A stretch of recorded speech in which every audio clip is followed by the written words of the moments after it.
করি। ভাই আপনি তো বলছেন নামাজ আদায় করলে আল্লাহ কি বেনিফিট দেবেন, কি লাভ দেবেন? আমরা তো লাভকে পছন্দ করি, লাভ পেতে চাই আমরা। তো লাভের কথা আল্লাহ স্পষ্ট ভাষায় বললেন। দুনিয়ার জমিনের ভিতরে যদি রাসূল সাল্লাল্লাহু আলাইহি ওয়াসাল্লাম বলেন আপনি যদি আল্লাহকে রাজি খুশি করেন, আপনি যদি নামাজ আদায় করেন, মানে স্বাভাবিকভাবে আমরা পাঁচটা কথা বলতে পারি। নাম্বার ওয়ান, এক নম্বর, আল্লাহ রাব্বুল আলামিন কবরের আযাবকে আল্লাহ রাব্বুল আলামিন মাফ করে দেবেন, সুবহানাল্লাহ। দুই, আল্লাহ রাব্বুল আলামিন মৃত্যুর কষ্ট আল্লাহ রাব্বুল আলামিন দূর করে দিবেন। মৃত্যুর সময় আপনাকে জান্নাত দেখাবে, আপনি হাসতে হাসতে মৃত্যুবরণ করবেন। প্রিয় ভাইয়েরা, মৃত্যু বরণ করতে হবে, কাঁদলেও মৃত্যুবরণ করতে হবে, হাসলেও মৃত্যুবরণ করতে হবে। দালান কোঠা যা কিছু থাকে না কেন সেই অবস্থায় আপনি মৃত্যুবরণ করতে হবে। তবে মৃত্যুটা যেন আপনার হাসি মুখে হয়। হাসি মুখে তখন হবে যখন আপনি আল্লাহর পায়ে সেজদা দিতে পারবেন। তিন নম্বরে, আপনার হাসরের মাঠ আল্লাহ রাব্বুল আলামিন সহজ করে দিবেন, ডান হাতে আপনার আমলনামা দিবেন। চার নম্বরে আল্লাহ রাব্বুল আলামিন বলেন ফুল সিরাতের ফুল আল্লাহ রাব্বুল আলামিন আপনাকে পার করে দিবেন। সর্বশেষ আমরা বলবো বিনা হিসাবে আল্লাহ রাব্বুল আলামিন আপনাকে জান্নাত দান করবে, সুবহানাল্লাহ। আল্লাহ সুবহানাহু ওয়া তাআলার বিধান তথা নামাজ যদি আপনি আদায় করেন, রব্বুল আলামিন বলছে গোলাম তুমি আমি আল্লাহর পায়ে সেজদা দিয়েছো। আল্লাহ রাব্বুল আলামিন নবী সাল্লাল্লাহু আলাইহি ওয়াসাল্লাম হযরত কাতাদা রাদিয়াল্লাহু তাআলা আনহু থেকে একটা হাদিস পাওয়া যায় স্পষ্ট ভাষায়, তিরমিজি শরীফের মধ্যে পাওয়া যায়, ইবনে মাজাহ শরীফের মধ্যে এই হাদিসটি এসেছেন। এই বললেন নবী সাল্লাল্লাহু আলাইহি ওয়াসাল্লাম ইরশাদ করেন, যে ব্যক্তি ফরজ, ওয়াজিব, সুন্নাত, মুস্তাহাব নামাজ মূলত আদায় করবে, আল্লাহ রাব্বুল আলামিন তাকে নিজ হাতে আল্লাহ রাব্বুল আলামিন জান্নাত দান করবে, তথা আল্লাহ তার জিম্মাদার হয়ে যাবে। অপর একটি হাদিসের মধ্যে স্পষ্ট ভাষায় পাওয়া যায় নবী সাল্লাল্লাহু আলাইহি ওয়াসাল্লামের সাহাবী হযরত উমর রাদিয়াল্লাহু তাআলা আনহু থেকে একটি হাদিস পাওয়া যায়। সেই হাদিসটি মুসলিম শরীফের মধ্যে এসেছেন। নবী সাল্লাল্লাহু আলাইহি ওয়াসাল্লাম বলেন, যে ব্যক্তি ফজরের নামাজ এবং আসরের নামাজ আদায় করবে, আল্লাহ রাব্বুল আলামিন তাকে জাহান্নামের ভিতরে দিবেন না। তার মানে বোঝা যাচ্ছে বান্দা যদি ফজর এবং আসরের নামাজ আদায় করে তাকে আল্লাহ রাব্বুল আলামিন জাহান্নামের ভিতরে দিবেন না। অপর একটি হাদিস থেকে পাওয়া যায়, তাহলে যদি ফজরের নামাজ এবং আসরের নামাজ আদায় করেন তাহলে কি বেনিফিট পাওয়া যায়? নবী সাল্লাল্লাহু আলাইহি ওয়াসাল্লামের সাহাবী আবু মুসা আশআরী রাদিয়াল্লাহু তাআলা আনহু থেকে একটা হাদিস পাওয়া যায়, যে ব্যক্তি আসরের নামাজ এবং ফজরের নামাজ আদায় করবে, নবী সাল্লাল্লাহু আলাইহি ওয়াসাল্লাম বলেন আল্লাহ রাব্বুল আলামিন ওই বান্দাকে জান্নাত দান করবে। সেই হাদিসটি পাওয়া যায় বুখারী এবং মুসলিম শরীফের মধ্যে হাদিস পাওয়া যায়। ফজর এবং আসরের নামাজ যদি আদায় করেন তাহলে তার বেনিফিট সম্পর্কে নবী সাল্লাল্লাহু আলাইহি ওয়াসাল্লাম বলেন, আল্লাহ নবী সাল্লাল্লাহু আলাইহি ওয়াসাল্লামের সাহাবী আবু হুরায়রা রাদিয়াল্লাহু তাআলা আনহু থেকে একটা হাদিস পাওয়া যায়, আল্লাহ রাব্বুল আলামিন এই জমিনের ভিতরে দুইজন ফেরেশতা এই দুনিয়ার জমিনের ভিতরে আল্লাহ সুবহানাহু ওয়া তাআলা আগমন করার রব্বুল আলামিন এই দুনিয়ার জমিনে ফেরেশতাদেরকে পাঠিয়ে বলেন, ও আমার ফেরেশতারা, বান্দা বান্দীরা কি ইবাদত বন্দেগী করেছেন সেই তালিকা নিয়ে আমার কাছে মূলত আসো। রব্বুল আলামিনের কাছে ফেরেশতারা মূলত নিয়ে যান।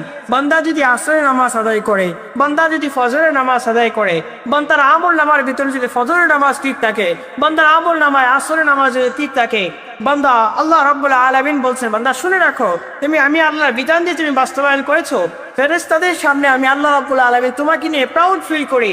আমি আল্লাহ রাব্বুল আলামিন বলি, ও আমার ফেরেশতারা, তোমাকে জানো আমার বান্দা ফজরের নামাজ আদায় করেছেন, আসরের নামাজ আদায় করেছেন। এই জন্য আল্লাহ রাব্বুল আলামিন সবকিছু জানার পরে রব্বুল আলামিন কেন ফেরেশতাদেরকে বলেন, ও আমার ফেরেশতারা দুনিয়াতে যাও, গিয়ে দেখো আমার বান্দা কি করছেন, আল্লাহ তো দেখছেন। তারপরও আল্লাহ বলছেন ফেরেশতারা যাও কেন? তোমরা কি জানো দুনিয়ার মানুষেরা আল্লাহ কেন ফেরেশতাদেরকে পাঠান? রব্বুল আলামিন একটা কারণে মূলত ফেরেশতাদেরকে পাঠান। ফেরেশতারা এই দুনিয়ার জমিনের ভিতরে যা কিছু আপনি করেন, বান্দা যদি ইবাদত বন্দেগী করে, বান্দা যদি 5 ওয়াক্তের নামাজ আদায় করে, ফজরের নামাজ আদায় করে, আসরের নামাজ আদায় করে, আল্লাহ কাত করে গিয়ে বলেন, আপনার বান্দা, আপনার হারানো বান্দা আপনার পায়ে এসে সেজদা দিয়েছে, আপনাকে ইবাদত বন্দেগী করেছে। আল্লাহ বলেন, ফেরেশতারা তোমরা না বলেছিলা আমার বান্দাকে যেন দুনিয়ার জমিনে না সৃষ্টি করি, না যেন পাঠাই? ও আমার ফেরেশতারা লক্ষ্য করে দেখো আমার বান্দা আমি আল্লাহর পায়ে সেজদা দিয়েছেন। এজন্য রব্বুল আলামিন বলছেন, বান্দা এই সময়টা মূলত তোমরা বেশি বেশি গুরুত্ব দিবা, আসরের নামাজ এবং ফজরের নামাজটাকে মূলত আপনি গুরুত্ব দিবেন। অপর এক হাদিসের মধ্যে নবী সাল্লাল্লাহু আলাইহি ওয়াসাল্লামের সাহাবী হযরত জুনদুর রাদিয়াল্লাহু তাআলা আনহু তিনি স্পষ্ট ভাষায় বললেন, যে ব্যক্তি ফজরের নামাজ আদায় করবে আল্লাহ রাব্বুল আলামিন তার জিম্মাদারি মূলত হয়ে যায়। আল্লাহ সুবহানাহু ওয়া তাআলা যদি আপনার জিম্মাদারি হয়ে যায়, দুনিয়ার এমপি, মন্ত্রী, চেয়ারম্যান, উকিল, জজ, ব্যারিস্টার যা কিছু বলেন না কেন, তারা যদি আপনার বিপরীত হয়ে যায়, সবাই আপনার বিপরীত হয়ে যায়, রব যদি আপনার যদি জিম্মাদার হয়ে যায়, আল্লাহ বলেন বান্দা তুমি যদি আমি আল্লাহর প্রিয় বান্দা হতে পারো, তুমি যদি আমি আল্লাহর জিম্মাদারি হয়ে যাও, বান্দা তুমি যা চাইবা আমি আল্লাহ সব তোমাকে দিয়ে দেবো। সুবহানাল্লাহ। এজন্য আমরা ফজরের নামাজ বেশি বেশি করে আদায় করতে হবে। ফজরের নামাজের সময় আমরা উদাসীন মনোভাব হয়ে যায়। নবী সাল্লাল্লাহু আলাইহি ওয়াসাল্লামের হাদিসের মধ্যে স্পষ্ট ভাষায় পাওয়া যায়, নবী সাল্লাল্লাহু আলাইহি ওয়াসাল্লাম বলেন, তোমরা যদি মুনাফিক যদি চিনতে চাও, মুনাফিকরা ফজরের নামাজ আদায় করবে না, মুনাফিকরা আসরের নামাজ মূলত আদায় করবে না। এজন্য মুনাফিকদের স্বভাব, তারা মূলত ফজরের নামাজ আদায় করবে না এবং আসরের নামাজ মূলত আদায় করবে না। আমার প্রিয় ভাইয়েরা, আপনি কি জানেন নামাজ যদি আপনি আদায় করেন, এই নামাজটাকে কতটা গুরুত্ব আল্লাহ নবী সাল্লাল্লাহু আলাইহি ওয়াসাল্লাম দিয়েছে। নবী সাল্লাল্লাহু আলাইহি ওয়াসাল্লামের সাহাবী আবু হুরায়রা রাদিয়াল্লাহু তাআলা আনহু থেকে একটা হাদিস পাওয়া যায়। এই হাদিসটি বুখারী এবং মুসলিমের মধ্যে এসেছে। নবী সাল্লাল্লাহু আলাইহি ওয়াসাল্লাম বলেন, ফজরের নামাজ এবং কোনো বান্দা যদি আযানের ফজিলত জানতো, কোনো বান্দা যদি সামনে কাতারে ফজিলত যদি জানতে পারতো, সে মানুষটা কি করতেন, ওই সামনে কাতার এবং আযান দেওয়ার জন্য লটারি দিয়ে মূলত নামাজ আদায় করছে। তার মানে ফজরের সময়, আসরের সময়, জোহরের সময়, মাগরিবের সময় আল্লাহ রাব্বুল আলামিন যে এলান দিয়েছে মুয়াজ্জিনের মাধ্যমে, এই মুয়াজ্জিনের কি ফজিলত এবং সামনের কাতারে এসে যে নামাজ আদায় করার ফজিলত যদি মানুষ জানতো, মানুষ লটারি দিয়ে মূলত সামনে কাতারে বসতো। একেবারে ভেবে দেখেন, অবশ্য মসজিদ মূলত শূন্য রাখে, মুসল্লি মূলত এই মসজিদের মধ্যে পাওয়া যায় না। তো মুসল্লি নাই, এই ফজিলত আল্লাহ সুবহানাহু ওয়া তাআলা দিয়ে রাখলেন।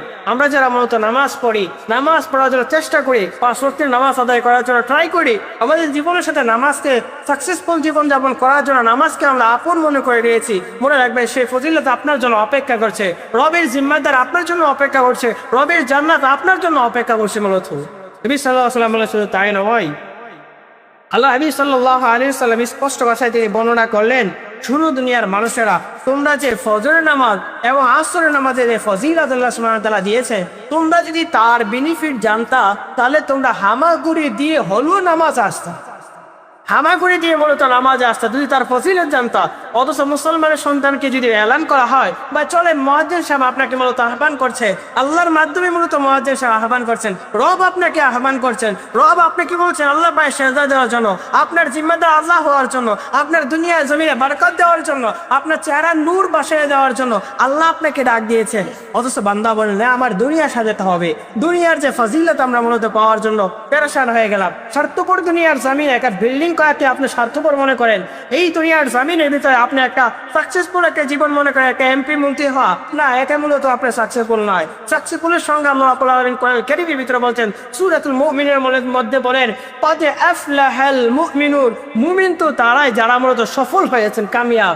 আল্লাহর তুই জান্নাত যারা যাবেন তারাই মূলত সফল কামিয়াব। তো রব আপনাকে ডাকছেন, বান্দা আসো, নামাজের মধ্যে আসো, বান্দা তুমি আল্লাহর পায়ে সেজদা দাও, বান্দা আমি আল্লাহকে ভুলে যেও না, আমি আল্লাহর জিম্মাদারির মধ্যে হও। বান্দা যেটা বলছেন, না, আমার দুনিয়া লাগবে, দুনিয়া আমার সাজাতে হবে। নবী সাল্লাল্লাহু আলাইহি ওয়াসাল্লাম স্পষ্ট ভাষায় অপর এক হাদিসের মধ্যে বলেন, দুনিয়ার জমিনের মানুষেরা তোমরা শুনে রাখো, নামাজকে মূলত তোমরা আপন মনে করে নিও। নবী সাল্লাল্লাহু আলাইহি ওয়াসাল্লামের সাহাবী হযরত উবাদা রাদিয়াল্লাহু তাআলা আনহু তিনি স্পষ্ট ভাষায় বলেন, যে ব্যক্তি নামাজ আদায় করবে না, সেই ব্যক্তি দিন থেকে মূলত পৃথক হয়ে গেল, তো আলাদা হয়ে গেল। তাবরানী শরীফের একটা হাদিসের মধ্যে স্পষ্ট ভাষায় এই কথা নবী সাল্লাল্লাহু আলাইহি ওয়াসাল্লাম বলেছেন। তাহলে আমরা যদি নামাজ আদায় করি, ভাই আপনি তো বলছেন নামাজ আদায় করলে আল্লাহ কি বেনিফিট দেবেন, কি লাভ দেবেন, আমরা তো লাভকে পছন্দ করি, লাভ পেতে চাই আমরা। তো লাভের কথা আল্লাহ স্পষ্ট ভাষায় বললেন। দুনিয়ার জমিনের ভিতরে যদি রাসূল সাল্লাল্লাহু আলাইহি ওয়াসাল্লাম বলেন, আপনি যদি আল্লাহকে রাজি খুশি করেন, আপনি যদি নামাজ আদায় করেন, মানে স্বাভাবিকভাবে আমরা 5টা কথা বলতে পারি। নাম্বার 1, 1 নম্বর, আল্লাহ রাব্বুল আলামিন কবরের আযাবকে আল্লাহ রাব্বুল আলামিন মাফ করে দেবেন, সুবহানাল্লাহ। 2, আল্লাহ রাব্বুল আলামিন মৃত্যুর কষ্ট আল্লাহ রাব্বুল আলামিন দূর করে দিবেন, মৃত্যুর সময় আপনাকে জান্নাত দেখাবে, আপনি হাসতে হাসতে মৃত্যুবরণ করবেন। প্রিয় ভাইরা, মৃত্যুবরণ করতে হবে, কাঁদলেও মৃত্যুবরণ করতে হবে, হাসলেও মৃত্যুবরণ করতে হবে, দালান কোঠা যা কিছু থাকে না কেন সেই অবস্থায় আপনি মৃত্যুবরণ করতে হবে। তবে মৃত্যুটা যেন আপনার হাসি মুখে হয়, হাসি মুখে তখন হবে যখন আপনি আল্লাহর পায়ে সেজদা দিতে পারবেন। 3 নম্বরে, আপনার হাসরের মাঠ আল্লাহ রাব্বুল আলামিন সহজ করে দিবেন, ডান হাতে আপনার আমলনামা দিবেন। 4 নম্বরে আল্লাহ রাব্বুল আলামিন বলেন, ফুল সিরাতের ফুল আল্লাহ রাব্বুল আলামিন আপনাকে পার করে দিবেন। সর্বশেষ আমরা বলবো, বিনা হিসাবে আল্লাহ রাব্বুল আলামিন আপনাকে জান্নাত দান করবে, সুবহানাল্লাহ। আপনি যদি চান আপনি জান্নাতে যেতে, আপনি যদি চান আমার হিসাব নিকাশ ছাড়া মূলত জান্নাত পেতে চান, আপনি যদি কিয়ামতের কঠিন ময়দানটা আপনার জন্য সহজ হয়, যেখানে নবী রাসূলরা বলবেন, আল্লাহ আমাকে বাঁচাও, আমাকে বাঁচিয়ে দাও, আমার সন্তানের কথা ভুলে যাবে, যেখানে বলবেন আমার বাবা মা কেউ মূলত কোনো আপন আসবে না। স্বার্থপর দুনিয়ার জমিনে যেমন বলে বাবা মা কোনো আপন নাই, কাল কেমন কিয়ামতের কঠিন ময়দানও তারাও মূলত কোনো কাজে আসবে না। মনে রাখবেন, আপনার হাসরের মাঠ আপনি মূলত ফেস করতে হবে। আপনি যদি ফেস করতে চান, আল্লাহকে যদি আপন করতে চান, রসুলের কাছে যদি সুপারিশ পেতে চান, তাহলে বেশি বেশি করে দরুদ শরীফ পড়েন আর বেশি বেশি করে আল্লাহর পায়ে সেজদা আদায় করে, রব্বুল আলামিনের পায়ে সেজদা আদায় করেন, দুনিয়া এবং আখিরাতে কল্যাণ পাবেন ইনশাআল্লাহ। রব্বুল আলামিন আমাদেরকে 5 ওয়াক্তের নামাজ আদায় করার তৌফিক দান করুক। আমিন। আসসালামু আলাইকুম ওয়া রাহমাতুল্লাহি ওয়া বারাকাতুহু।